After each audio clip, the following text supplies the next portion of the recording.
There are a lot of popular fantasy books that, in my opinion, you can skip. So here's the ultimate fantasy book tier list, ranking more than 70 popular fantasy books so that you can decide for yourself which books to read. I've read close to 400 fantasy books. I'm that kind of person that cancels plans with friends in order to read, that is constantly seeking new books, asking for recommendations, watching booktube obsessively in order to find new books. And although most of the times the way to find new 5-star reads is to go to those popular fantasy books that you hear all over the place, there are some books that you better skip. So here's my attempt to give you a list of those books that you can really pick and those that maybe are not for you. Starting from the war side, which is total disaster. Those books that it just run fast. Then we have the books, those that are just not for me or that my expectations were really high, and when I went to them at some point I was disappointed. Then just okay, those books that are good. That, yeah, it is a good book. You can read it, you won't be amazed, but it's not bad. Then we have Perfection, which is that story that even if it's not necessarily an all-time favorite, you are happier, you believe in reading again. And then we have life-changing books, those that are not only all-time favorites of mine, but also those that once that you read it, you're slightly different because either you pass through so very intense emotions or because in essence you discovered new stories that really are in your mind. Now you know those characters are real people for you. The first one is Ocean at the End of the Lane, which in my opinion, it's such a good book because it not only allows you to really reflect, but it's a look at your childhood. It just passes so much nostalgia. It is such a beautiful and different book that in my opinion, it's borderline life-changing. I would leave it at Perfection, but it's a story that if you're feeling the feels, this is a book for you, and it is very short. You can read it in almost one sitting. Then we have Graveyard Book, which is a story that I believe it's perfect if you read it in October or if you want a slightly creepy but honestly very cute and cozy story.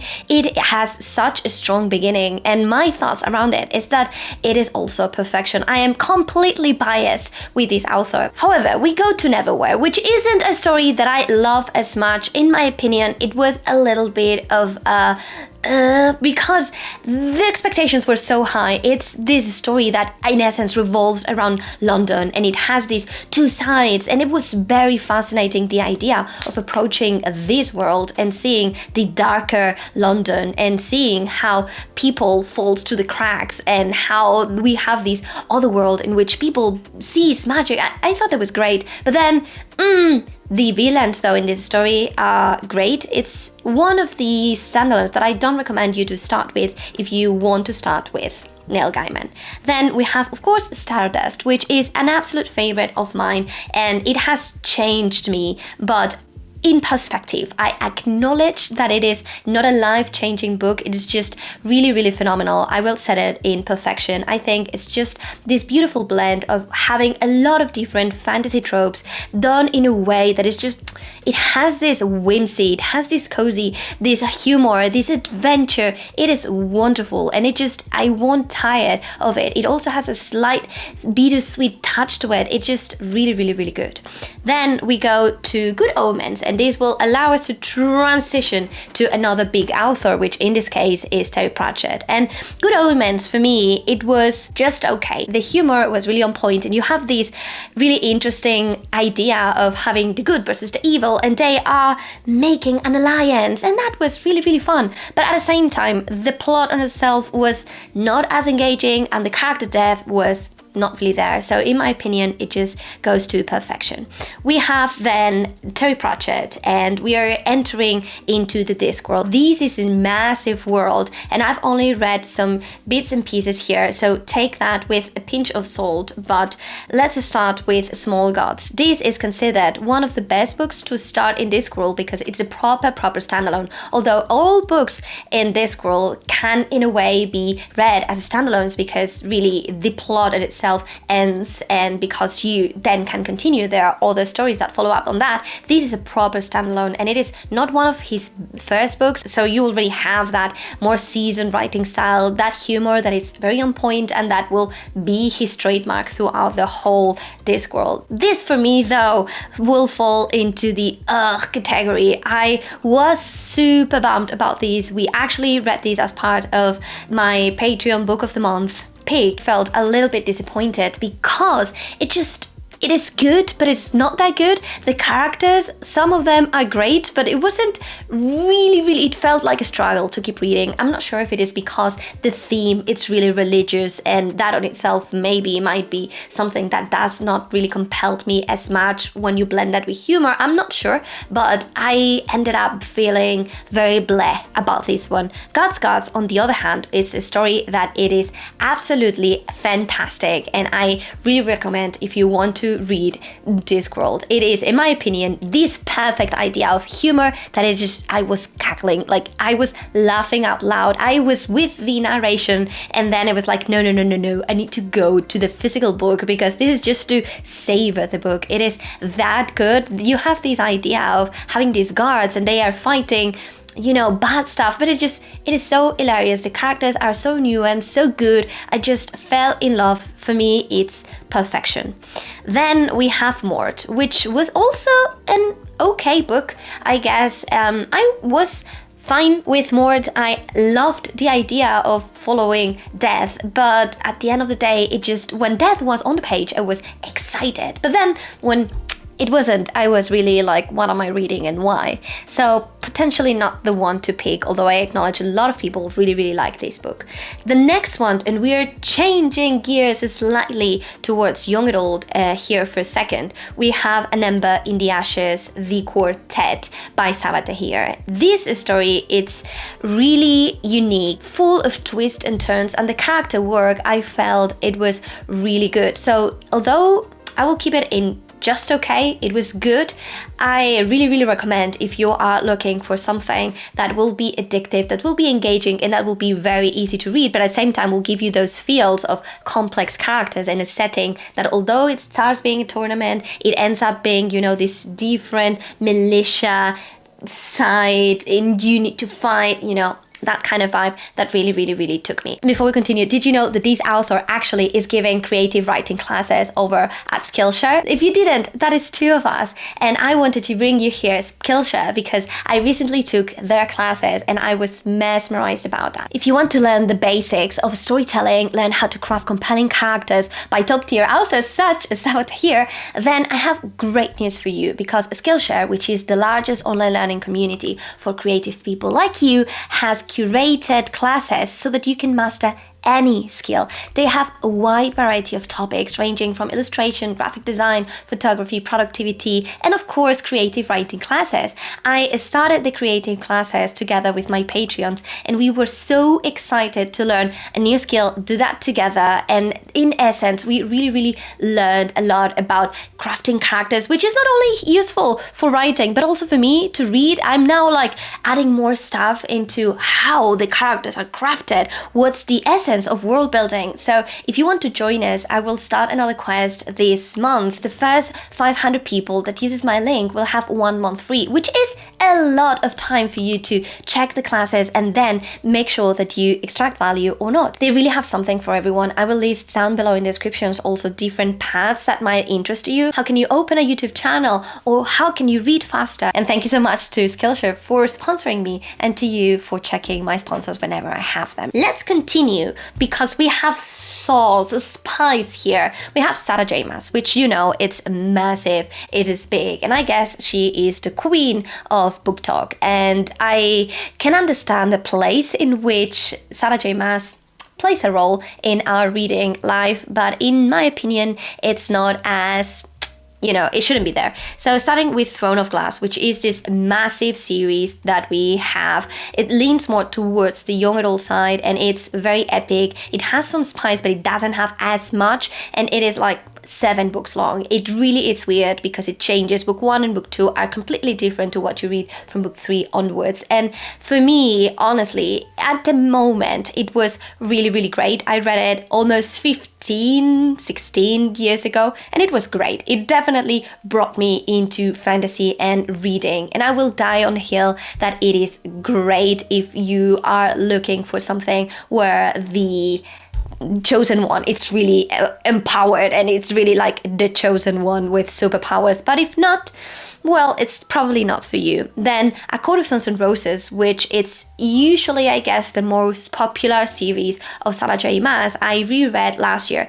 And honestly, there's something so good about these books, but at the same time, it's just so bad.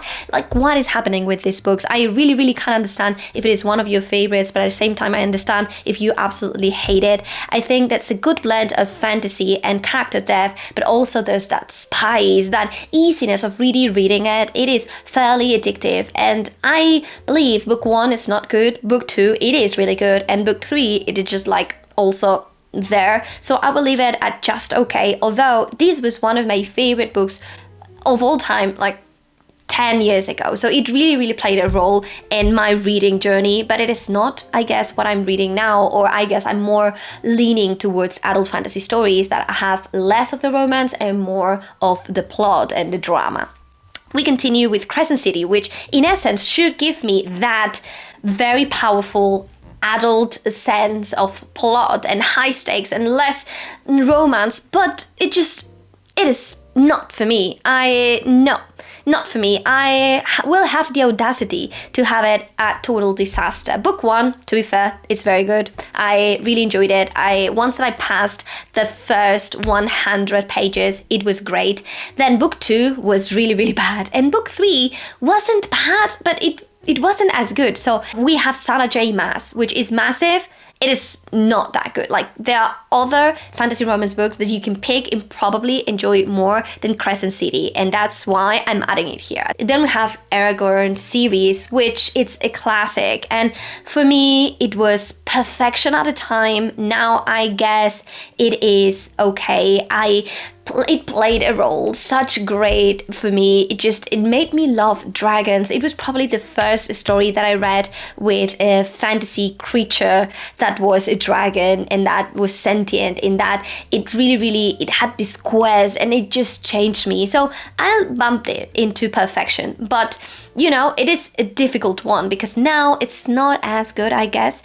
Then we have Wheel of Time, which honestly, I've only read book 1 till book 3, and book 4 I have halfway there. So I can only rate my experience there. This is one of the most popular books that you get recommended. If you go check some very popular booktubers, this is one of their top books of all time. So it was almost a must, I guess, and my expectations were pretty high. And what I can say is that this book is, well, this series, it's actually perfection. I can very easily see how this will change my life. It is already changing my life. Just only the fact that I am reading a book a month and that I dreamt about being an Aes Sedai, it's a signal that that is happening. But I'm still, I guess, early on this journey, but definitely will recommend, and I think you will be missing a lot if you don't pick this one up. Then we go to the Queen of Greek retellings, starting with the Song of Achilles. This is such a story that it's so beautiful. It is tear-breaking, it has all the feels. You want to read this because it's just, it is so beautiful. At the same time, it's a story that from the beginning, you know, it's gonna break your heart, but you know, you read it and you're like, yes, I want my heart broken, because it's the story of Achilles told from the point of view of Patroclus. And in this case, it didn't change my life, but I really consider this to be perfection. I absolutely love this. However, I guess I will add it in just okay, because again, expectations are so incredibly high with Song of Achilles that I believe it is wonderful, but it is not the best book of all time. So really good. However, it pains me to see it like with Court of Thorns and Roses. But Circe, in the other hand, it's a story that it was great because it's not only that it's talking about the story of the first witch, but it's telling a heartbreaking story in a way that it's continuously happening stuff. The plot, it's non-stop. It is beautiful. And it is just so mesmerizing. You will be following the story of Circe throughout her whole life. And although it is pretty autobiographic, it didn't feel at any point boring. It just one point of view, and it was mesmerizing. So in this case, I will rate it as perfection. Then we have Promise of Blood, which is the first book in the Powder Mages trilogy. I haven't read this trilogy, just this first one, so I understand that maybe this is biased a little bit, but it was really, really good for me. It's one of my not favorite books of all time, because I understand I need to read more, but it is really good. I will 100% recommend this book to you if you're looking for something that is good, because it has a great magic system, great characters, humor that it's on point, different POVs, high stakes, addictive, engaging, like it is perfection. Then from one of my, what I thought was my enemy, we have Night Circus by Etienne Morgenstern. So I read Starlessy, we will get there, and I was pretty disappointed. But then I read this book, and what I felt was that this was magical. I read before that if you wanted the feeling of magic in your life, you needed to read this book. And I was like, bleh, obviously this is not going to be that way. It absolutely did. It is that kind of story in which, although it is really easy in essence, it is beautiful. It touches some themes that are just so very well done. It writes to your heart. It's not a book that you will read and you will feel like rational. It's a book that you will feel emotional and that you will feel compelled to really go to a circus or to really watch something that sparks magic. It was wonderful and it is perfection. Starlessy, however, total disaster. Hear me rant about it for a second, because this book is so confusing. I thought I loved this book, but then as time passes, I'm like, no, I don't like it. I won't recommend these, because yes, this is a story and it has a story within a story within a story, and it talks about a library and talks about books, which in essence it's something that sounds really down my alley, but in reality I was confused while reading it, and once that I ended it, I was more confused, and time passes and I am more confused, and you don't deserve these. So skip it unless you really like that theme of libraries, books, messages, passing through time. You can give it a try, but weird narration. Then we go for a little bit to very popular young adult stories here, and we have the Cruel Prince trilogy. Now, this is a little bit of because I guess it played a role, but if I would read it now, I'll probably rate it as, it's a world in which you can very easily get lost, because the characters are nuanced and the world building, it is really detailed. You really see the Fae as creatures that are evil and they are bad, and I found that really refreshing, and our main character is also dealing with that in a way that was really interesting. And book 2 was solid, but if you go back, I can definitely see how the story unfolded. So I can probably set these at it is slightly disappointing now that I go back, and I still feel there are other young adult stories that I love more than this one. Then we go to the queen of young adult standalones, which is Margaret Rogerson. In this case, we have An Enchantment of Ravens, which is the coziest book that you can read in autumn. It has all the vibes, it has this banter between the characters, it has this quest through a beautiful autumn forest, and all in all, it's a very interesting premise. I will put it in just okay, because you won't be surprised about what you read. However, it is really, really good. I really utterly enjoyed myself with it. It is not that mind-changing, your life will be, but it is a book that I really believe that you will enjoy if you read it and you're looking for something that is cozy. Sorcery of Thorns, though, I felt was great. It was really fantastic, because it also talks about a library, and it will follow our girl who is very naive, and we will have this banter between different characters, this humor that I absolutely love, and there's just this non-stop pace that you just want to stop reading because you're tired, but at the same time a lot of stuff is happening, and all of that stuff, it's really interesting. You will see how things unfold, but it's just, you want really care. So in my opinion, it was a perfect young adult standalone, that if you want something that it's fairly short, that it is light, and that will actually make a space in your heart, I really recommend this one. Then we go to a somewhat other standalone, although this belongs as part of a series but can be read as a standalone, which is Kings of the Wild.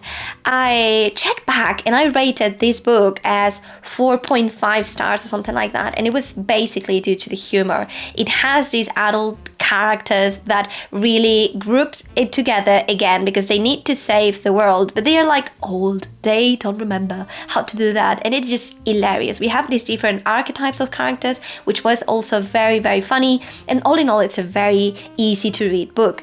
However, I believe now that it is more of a slightly disappointing book, because if you go with the expectations of this is going to be so funny, this is going to be ha ha ha all the time, it won't be like that. And the plot in itself, it's really, really predictable. So yeah, it's a little bit of a slightly disappointing for me, or borderline, it's okay. Strange the Dreamer, the duology by Laini Taylor. This author has such an ability of absolutely mesmerize you because her writing style, it's beautiful. It is fantastic. Dual point of view perspective, and the world, it's fantastic. The magic system, it's quite attracting. Although it is some magic system, you have different powers and the stakes are really high. There are some really heart-wrenching moments, and in my opinion, it was a perfect book. I will almost rather say that it changed my life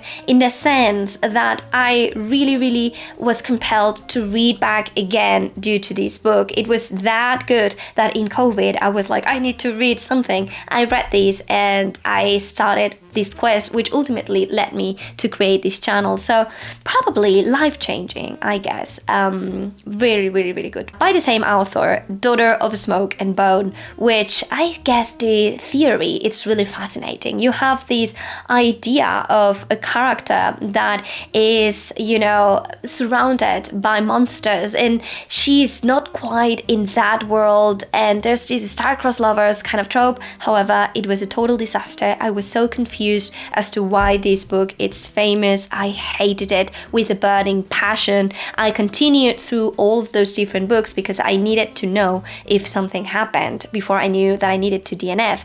But this is a story that I really, really, really don't recommend. It is really predictable, and I did not understand why the characters went from point A to point B in terms of character development. Also the plot, it was very confusing.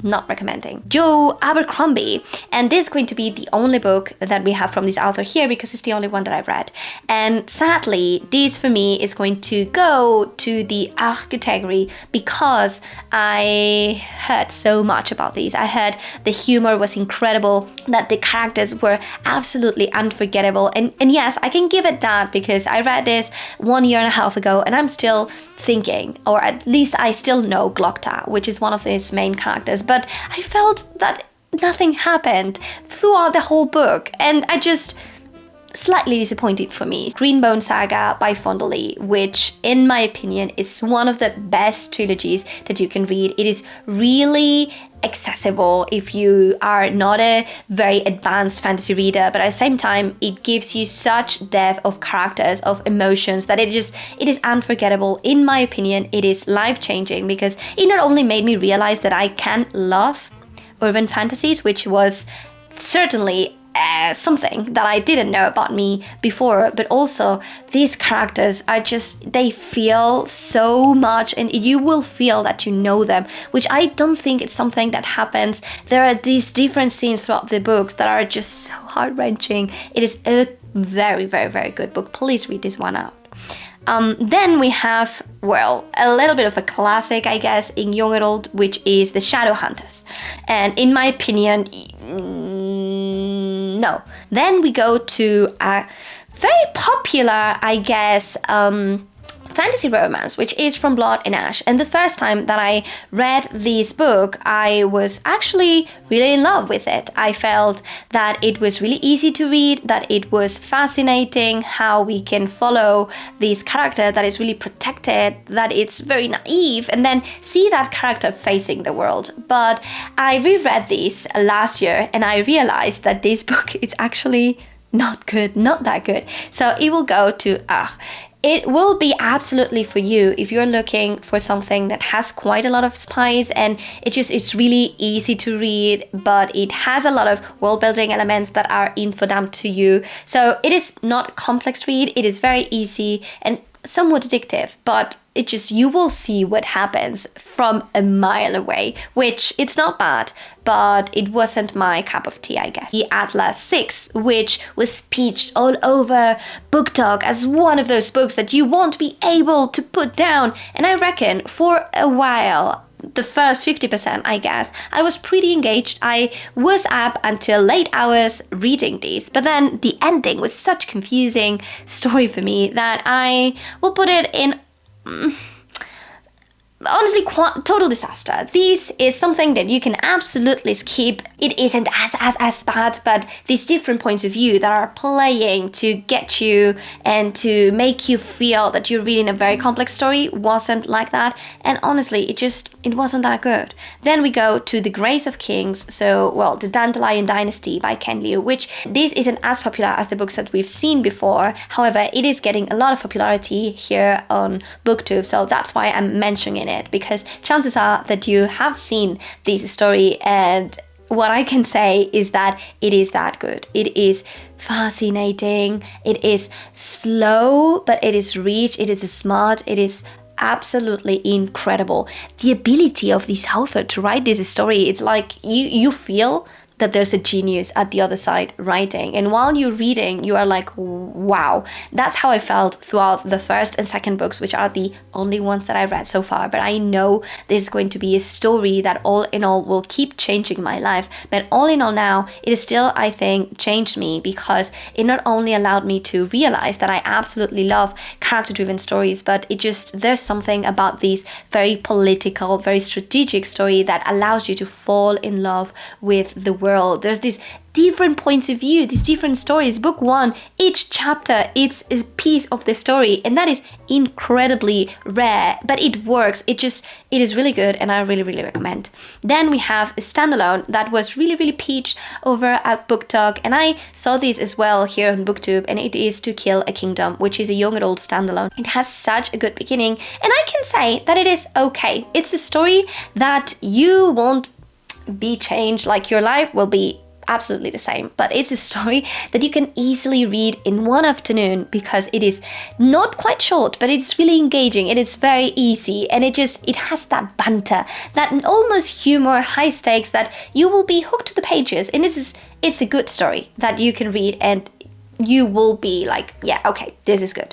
Then we have Shadow and Bone by the Queen Lee Bardugo. And for me, sadly, this is total disaster. And the rant is as follows. I don't understand the potential that we had with the main character and she being attracted to the dark side, but still being that plain. I felt this was really, really like missing the mark. I really don't recommend you reading this. The TV series I really enjoyed. So sadly, this is a story that I actually believe it's better in the TV series than actually the book. If you watch the series and you want to go back to get all the details, don't. Then we have Six of Crows, which actually I think it's a very good story. I love the idea of these different points of view that are very grey, very nuanced, and they are this band of misfits, which is always a trope that I absolutely love, and they are seeking their own benefit, but they are really, really complex, and it's a story that really surprised me, because although it's really low on magic, it is really high on emotions, and for me it is, perhaps perfection. It is hard to say, but perfection. Then Spinning Silver, which is a standalone that it's perfect to read if you want a wintry cold read. it also has different POVs, and in here the magic of it's that the author does not tell you at the beginning of each chapter which is the point of view, but still you're able to know it because the characters really speak in a way that you're able to know them, which I think it's absolutely a unique thing and that you need to read it. I will add it at just okay because it was amazing. It was great, but it isn't my favorite of all time. I can say that it was perfection, although I really preferred one of the point of view versus others, and so that made it for this book to not being super balanced, but it is a story that it is solid. If you read it, you will be satisfied with it, I'm sure of it. Then we have Kingdom of the Wicked, this trilogy that was also very famous. The premise, it's quite interesting because we have these different princes of hell and we have this witch that needs to figure out a murder. And that is on itself really a unique setting. And I think it wasn't bad. It starts being really young adult, then it really evolves into new adult throughout book 3.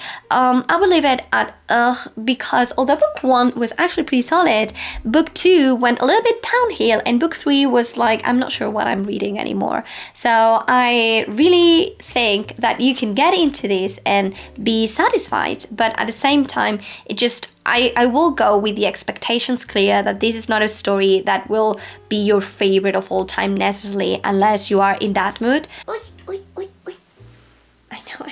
We continue with another king of fantasy standalones. In this case, we have T.J. Klune, and one of these books that we were going to start, it's Under the Whispering Door, which basically talks about death and about going and transcending into the beyond. And this story, or I guess every story of T.J. Klune, it's really interesting in the sense of there's this blend of humor, but you also have these adult characters that pass through some very grim, dark situations. So it is an interesting blend. In my opinion, this was just okay. It wasn't his best, but it wasn't bad. And I recommend if you are looking for those tropes, or if you want to reflect about your life, then that's the kind of book that you can read.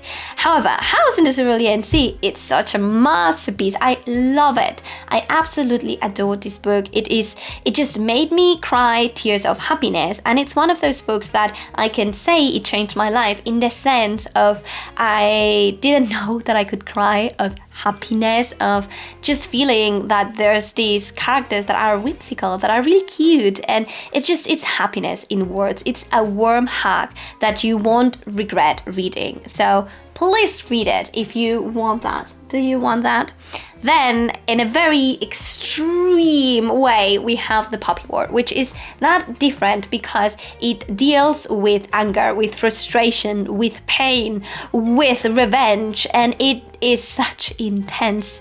It is really, really intense. The main character is one of my most hated characters of all time, and nonetheless I guess it's one of my favorite books of all time, and it absolutely changed me because for the first time I realized that I could love characters that I hated, and that is really bizarre. It's the first book that I read, trilogy that I read, and I hate it with a burning passion. I hated it. And then I was like, perhaps this is a good thing about the book. It is really, really strategic, so keep that in mind. And you will see very dark scenes, but I was fascinated about it. And that brings me to Babel by the same author, and this is a dark academia story that it's very dark academia, and it's really, really slow, and it is very character driven, but it still deals with the same level of emotions, that same anger, that silent way of really touching on topics that are incredibly difficult. In this case, you will see things about sexism, racism, there are a lot of things, and it was honestly perfection in my opinion. I absolutely loved this book. It's not one of my favorites of all time, but it is really, really close. I really recommend if you like something that it is within the range of dark academia. The Name of the Wind by Patrick Rothfuss. And in this case, really what we have, it's an unpopular opinion here. I know this is a story that is loved by a lot of people. However, for me, you one of them? You really like this book?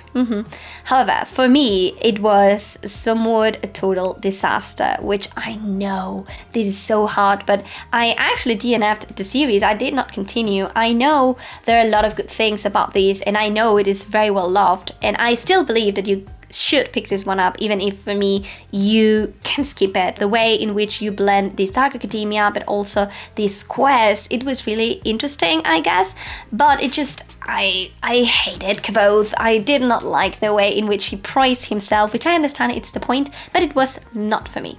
Then we go to Robin Hobb, which is the queen of characterization and really creating characters that feel unique and realistic. And let's start with Sheep of Magic, which is one of the stories that I really, really liked from her. One of the things that absolutely we all know, it's that her characters felt real. There's this slow pacing, but you won't care about that because what you read is so interesting. Even if nothing is happening, a lot of stuff is happening on how the characters behave, and I was actually really, really scared about how these characters were depicted. They feel real, like real. I am scared, and this is for me really perfection.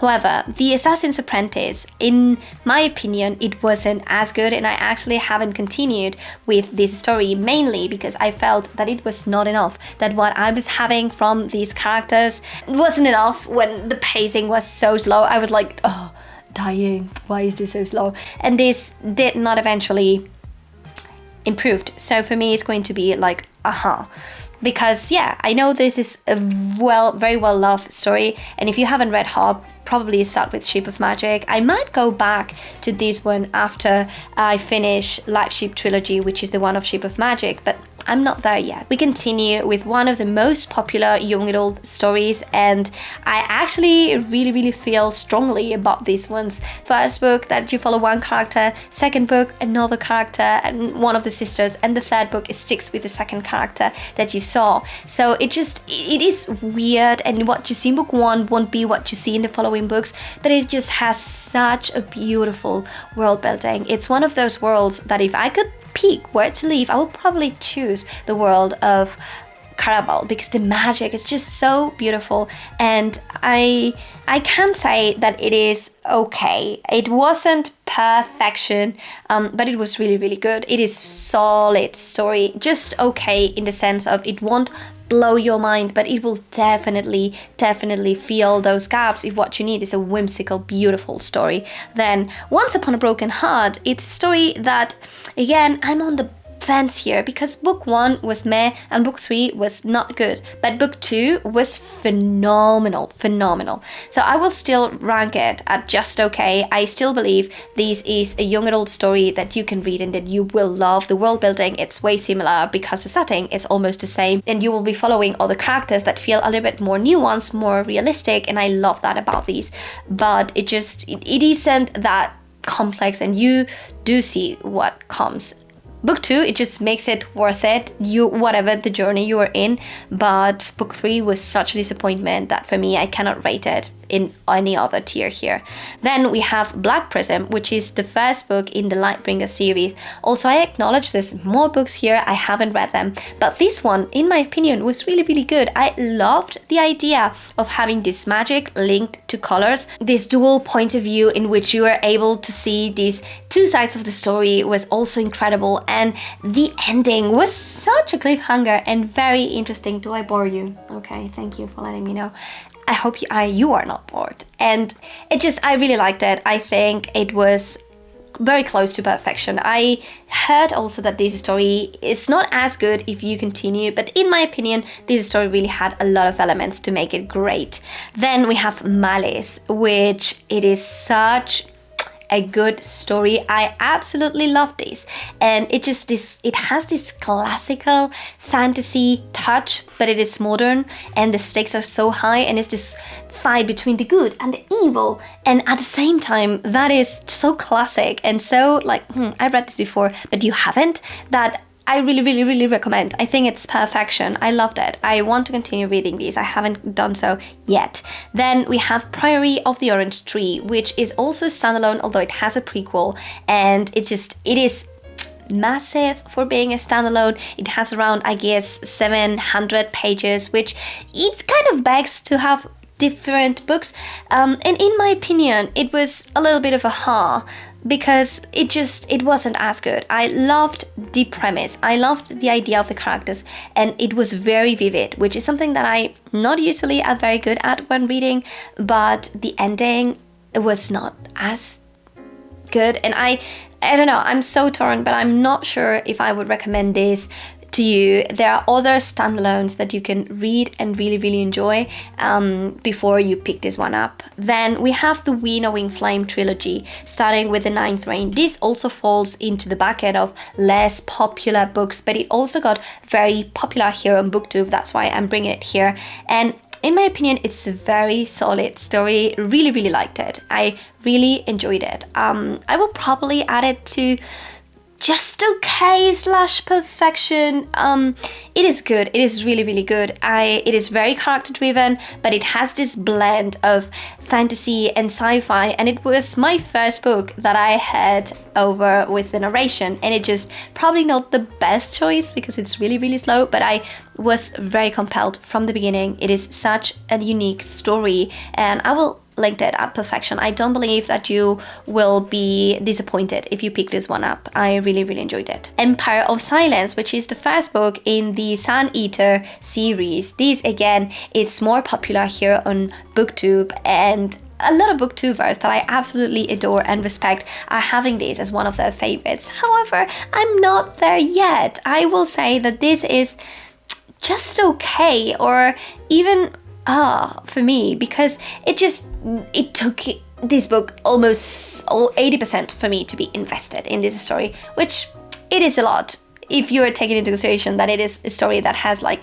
700 pages, and it's a story that will start but will have a lot of different books. So I think it is great. The prose was beautiful, but it could have been shorter. We go to one of my favorite authors, which is V. Schwab, and we have here a story that really, really, really fascinated me because it has this different idea of London's, these different worlds, and these worlds are connected, and you see how these different worlds have this range of magic, from being very deadly magical to being non-magical at all, and the consequences of that. And the characters are unique, the characters are really, really relatable, and I love this. It's really, really easy to read, and I will mark it as perfection. I loved it. I hope that you support my idea.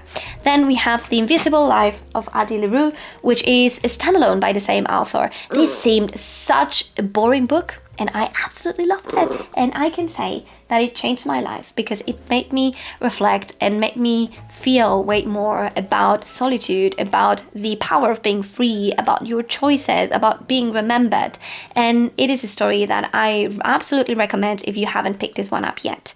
Then we have Legendborn and the second book, Bloodmark also, which is a young adult story that it is actually very quite good. I absolutely loved it. I'm not sure if it changed my life, but it definitely made me read a lot, and it's one of those young adult stories that I definitely believe you should read, even if you don't read much young adult. It is this weird blend of Arthur mythology plus root magic, and you have this character that is a teenager, but she also feels more mature, and she is definitely dealing with hard emotions. I think it was perfect, and I really, really recommend. City of Brass, it's a story that I gave it 5 stars because it is beautifully written, and the world seems so magical, so not whimsical, but it compels your imagination. You will see this desert-like setting with the djinn and the magic, and it feels so exotic and so unique, and the characters are nuanced and are beautiful, and I thought this was perfection. I know that I need to continue because essentially everyone is telling me that book 2 was even better. Then we have The Adventures of Amina Al-Sirafi, which is one of my 5-star reads of this year. This is adventurous. It has this quest, these pirates, these different fantastical creatures, this adult character that it's quirky and that it's humorous, and I thought it was really, really good. Not sure if it is perfect, but it was really good. Lies of Locke Lamora, unpopular opinion probably here as well. I liked this story a lot. but my expectations were so incredibly high. Then we go to Song of Ice and Fire. Let's take like 5 books together. And this is a story that all in all, if you enjoy great characters, you should read. And I absolutely love it. And I think it is life-changing because it does a unique thing, which is you're reading something and you don't want to read what is happening, and your eyes will keep reading and your heart will be broken. And that blend is just so unique. It is political, it is savage, it is great, and I loved it. It is one of my favorite books of all time as well, and it made me a fantasy reader for the first time that I read it. I've never stopped reading fantasy once that I started reading this. You also like it? I'm happy. The Wheel of the Many, which was my favorite book of last year. And as such, I really believe that changed my life. Why? Because it blends fantasy with a little bit of sci-fi. It has these different scenes that are absolutely heartbreaking. The pacing, it's non-stop fascinating, and it re-sparkled my love for reading. And as such, we always need something like that to really remind us why we love so much reading, and this is it for me. I absolutely loved it. It is beyond perfect. Then we have the 5th season, so the first book in the Broken Earth trilogy. Just read this one and I didn't continue because honestly it was a little bit of a total disaster / for me. I know the narration, it's done in a certain perspective because of reason, but I couldn't with the second person of this book. I just felt it was so bizarre, and I felt that while reading it I was doing homework and I did not want to do homework. I did not want to read something that was me forcing. I acknowledge this is a story again that you might like because it is really unique in the setting. It follows adult characters, which I always love, but it definitely wasn't for me. Then we have Sword of Kagan. It's just one of those books that I never be tired of recommending. I always try to sneak this book in whatever list I have because it is just so good, and I really believe everyone should read it. In my opinion, it is life-changing because it's the book that made me cry the most, and it just, maybe you don't need to cry, but I believe you should. And it has great elemental magic, great dynamics, incredible characters. Absolutely outstanding.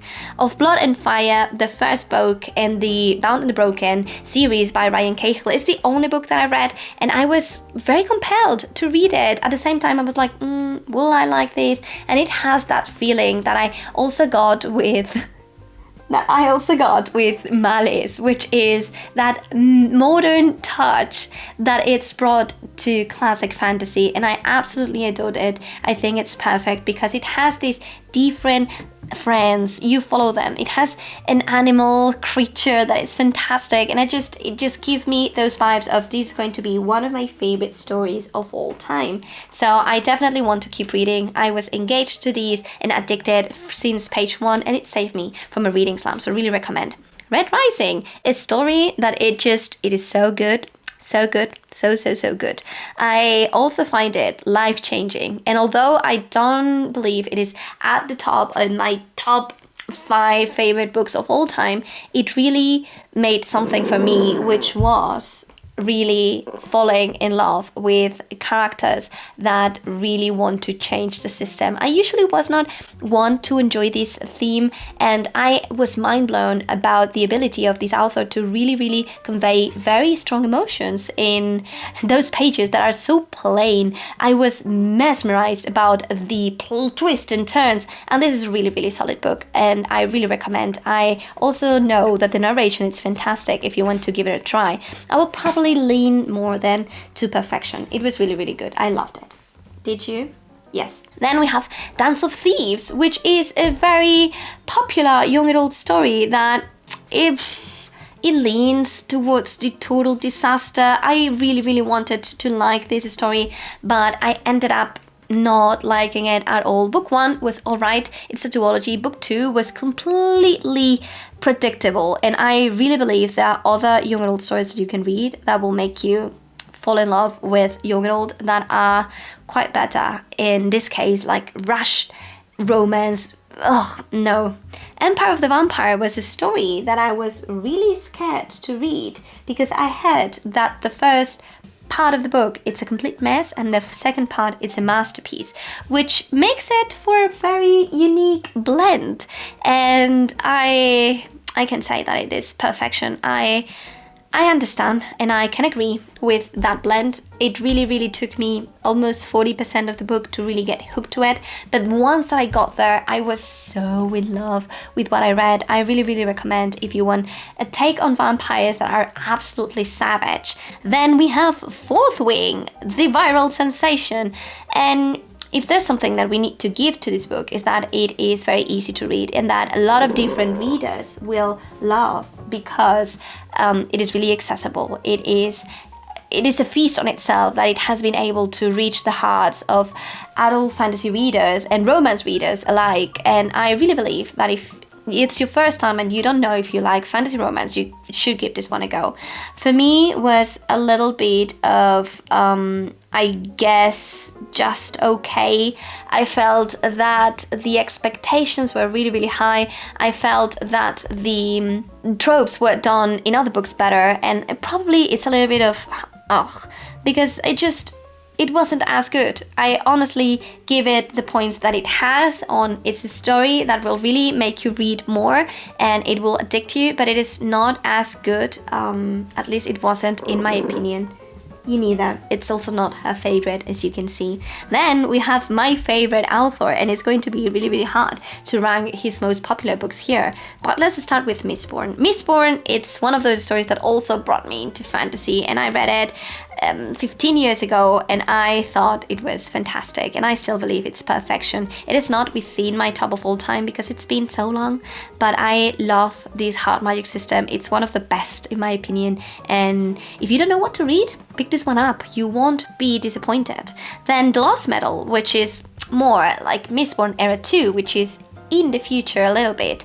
It was just okay, in my opinion. It wasn't bad, but it was a very watered down version of what we have. So much so that I can potentially add it into the category because it didn't live up to my expectations with Mistborn. Then we have Stormlight, which it's an absolute life-changing book and story. We only have 4 books out, but it blew my mind. I'm still mind blown about these characters, this world, the richness of the flora, the fauna, the politics, the characters. It really, it's a story that makes you clap, that makes you cry, and I loved it.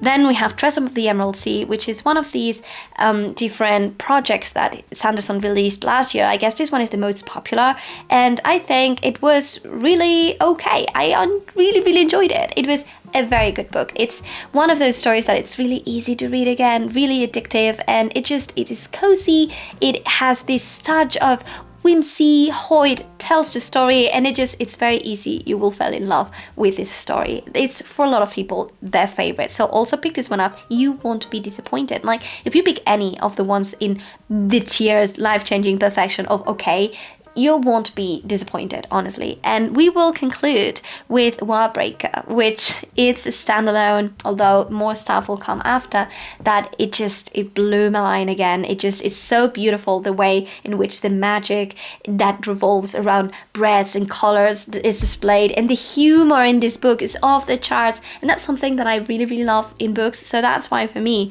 this is actually perfection, and I absolutely adored this story. So I really recommend you to pick this one up as well. I taste here some of my favorite books, but not all of my favorite books are super popular. So if you want to check my favorite books of all time, make sure to check this video. Now, if you like this content, maybe you can consider joining my Patreon. We have a book club where we discuss a book that is selected by you guys each month. We also have the Wheel of Time read along, reading sprints, game nights, and all in all, it's such a cozy place, and I am absolutely thrilled to invite you to the club. Thank you so much to my Patreons who support me and my channel, my passion.